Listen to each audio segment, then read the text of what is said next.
and salutations, ladies and gentlemen. This is MazezRealm once again, and this is yet another episode of my keys to success for Black Ops 2. Now, for this episode, I'm going to be talking about navigating through a map with an unsuppressed weapon. Now, I know most of us that have played Black Ops 2 have realized that if you're using an assault rifle or a pistol, it takes a long time to unlock the very beloved suppressor attachment. And in most Call of Duty titles before this one, you unlock the suppressor fairly early for most weapons. In fact, every weapon you really unlock the suppressor pretty quickly in previous Call of Duty titles. Not so much in this game, and that is the reason why I wanted to make a video to help you guys be able to do well even though you're giving away your position every time you're firing your weapon.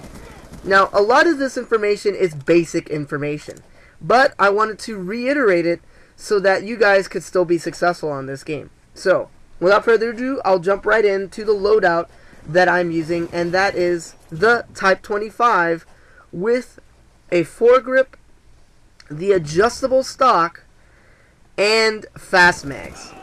Obviously, I have no secondary equipped because I have to use the wild card for my primary weapon, which takes up 2 slots, and that's why I just scrapped the secondary. However, this loadout is excellent because of the mobility that it adds to the weapon.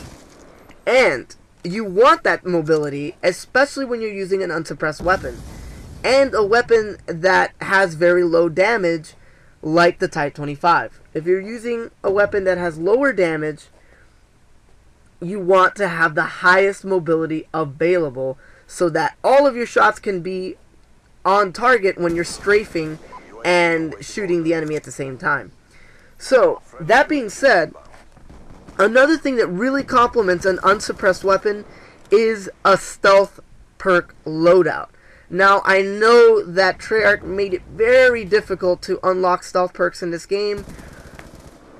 That being Ghost, which is unlocked at level 55. So you have to go through your entire rank progression before you unlock Ghost, which makes it very difficult on people who like to use the assault rifles and sidearms like pistols and, you know, sidearms like that.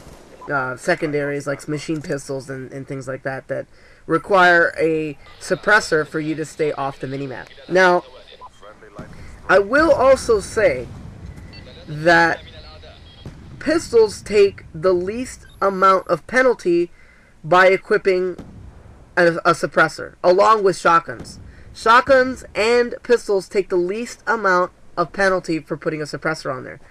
That is probably the reason why you have to really work on getting that attachment, because it's so good on those weapons that I just mentioned. It's also very good on assault rifles, but assault rifles do take a heavy penalty, or a heavier penalty I should say, when equipping a suppressor. But that being said, keep in mind that every time you fire your weapon, when you don't have a suppressor equipped, you are shown on the minimap. Now, that could be a good thing and a bad thing at the same time. The reason why it's a good thing is because you don't take the penalty from having a suppressed weapon, and you also have more damage at range for not having a suppressor equipped, which can definitely help you because it gives you more time to navigate to another safer area after you've killed